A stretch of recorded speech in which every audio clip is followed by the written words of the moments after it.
Bismillahirrahmanirrahim. Assalamualaikum warahmatullahi wabarakatuh. Waalaikumsalam warahmatullahi wabarakatuh. Selamat berjumpa kembali para pemirsa tim Dai Nusantara. Di sini saya akan mengadakan tanya jawab dengan Ki Ageng Magedi. Yang akan saya tanyakan, bagaimana caranya Rasulullah menjaga cahaya iman? Semoga pertanyaan ini dapat menambah wawasan dan menambah ilmu bagi para pemirsa, khususnya pada diri saya sendiri dan para pemirsa pada umumnya.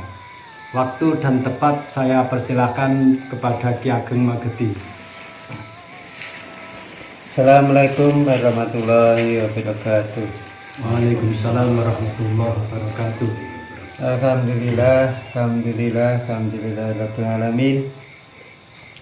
Marilah kita bersyukur kepada Allah Subhanahu wa taala bahwa kita masih diberi kekuatan iman, kekuatan keyakinan, kekuatan ketakwaan, sehingga kita bisa menghadap Allah secara yang lebih baik, ada yang bertahap.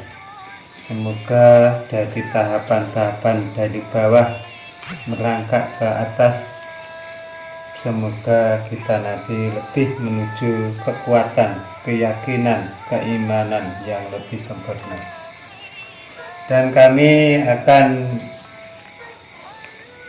menerangkan bagaimana Rasulullah membersihkan hati atau memelihara hati, sehingga Rasulullah sendiri bisa memeliharanya setiap saat, setiap waktu. Jadi dalam beribadah, beramal, itu ada golongan-golongan tertentu yang mempunyai nilai-nilai tertentu. Maka dari itu, nilai yang paling agung, nilai yang paling mulia di sisi Allah itu adalah sholat. Yang paling utama adalah Rasulullah itu melaksanakan sholat, baik dari sunnahnya maupun kewajibannya. Dia selalu tertib melaksanakan amalan-amalan sholat terutama. Kenapa kok sholat itu diutamakan? Nah, ini jadi masalah besar. Banyak yang mengatakan sholat itu tidak penting. Ada yang mengatakan sholat itu wajib. Ada yang mengatakan yang penting kita mengingat Allah. Nah, bermacam-macam versi. Maka dari itu kami akan membeli dan menjelaskan tentang Rasulullah itu amalannya adalah sholat yang paling utama. Kenapa? Sholat adalah bisa menghubungkan hati langsung menghadap Allah Subhanahu wa taala. Bukan berarti hati itu bisa dimasuki amalan, semua amalan bisa masuk, itu belum tentu. Tapi yang jelas hati itu bisa berhubungan pada Allah melalui sholat. Itu yang paling utama. Kenapa? Rasulullah sendiri dalam sholatnya itu selalu melaksanakannya secara khusyuk dan tawadhu. Maka dari itu ikutilah perjalanan beliau tentang khusyuknya sholat dan tawadhunya sholat yang pernah dialami Rasulullah SAW saat menghadap Allah Subhanahu wa taala. Jadi ternyata cahaya iman itu sendiri akan memancarkan cahaya yang paling kuat dalam amalan-amalan apapun, dalam spiritual apapun. Yang paling mulia dan yang paling bersih adalah amalan sholat. Maka dari itu Rasulullah itu mengutamakan sholat. Begitu juga menganjurkan pada umatnya sholat adalah tiangnya agama, kuncinya agama, dan sholat adalah penanggung-jawaban yang terakhir. Jadi sholat itu yang sangat menentukan dalam kehidupan di dunia, di alam barzah sampai ke yaumul hisab. Maka dari itu ada suatu ayat mengatakan, kalau sholatmu baik, maka baiklah semua amalanmu. Jadi ini bisa dijadikan tolak ukur, bisa dijadikan pedoman sesuai dengan ayat-ayatnya maupun hadis-hadisnya. Jadi dengan perjalanan sholat tadi bisa berhubungan langsung pada Allah Subhanahu wa Ta'ala. Yang kedua kali berzikir. Rasulullah itu sesudah sholat itu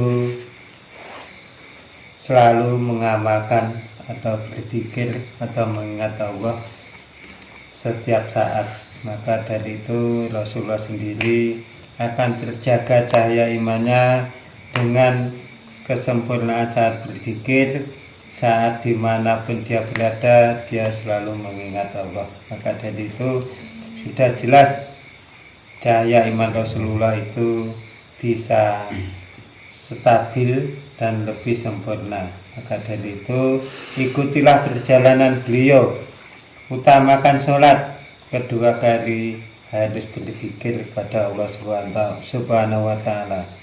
Lepas itu kemana amalan-amalan yang kamu amalkan saat kamu menghadap Allah ataupun mengamalkan amalan-amalan sesudah sholat. Nah, ini amalan-amalan yang kamu lakukan kalau sudah bersanad pada Rasulullah, itu amalan itu akan menjadi cahaya iman, akan menjadi kekuatan iman, atau menjadi ketauhidanmu kepada Allah Subhanahu wa Ta'ala. Maka dari itu amalan-amalan yang bersanad itu sangat bermanfaat kepada orang-orang yang mengamalkan dan bisa menuju keselamatan fidini wa dunya wal akhirah. Dan begitu juga dalam kehidupan sehari-hari, Rasulullah pun juga memberi contoh teladan maupun sifat-sifat yang mulia melalui cermin hatinya. Jadi cermin hati Rasulullah itu selalu menunjukkan atau mengarahkan kepada jiwa-jiwa yang mulia, jiwa-jiwa yang khusyuk, jiwa-jiwa yang tawadhu, sehingga dengan mudahnya mereka menuju qablun minallah. Maka dari itu marilah kita ikuti perjalanan beliau, amalan-amalan beliau, agar kita nanti tidak salah paham, agar kita nanti tidak terjerumus ke dalam kesesatan. Maka dari itu amalan-amalan itu tidak salah, tapi yang salah adalah penggunaannya atau yang mengamalkan. Maka dari itu jadilah umat Rasulullah yang lebih baik, jadilah umat Rasulullah yang lebih mulia, sehingga akan mendapat syafaatnya Rasulullah SAW. Jadi marilah kita berpedoman atau bertauhid sesuai apa-apa yang dilakukan Rasulullah Sallallahu Alaihi Wasallam. Sekian dari kami. Assalamualaikum warahmatullahi wabarakatuh. Waalaikumsalam warahmatullahi wabarakatuh.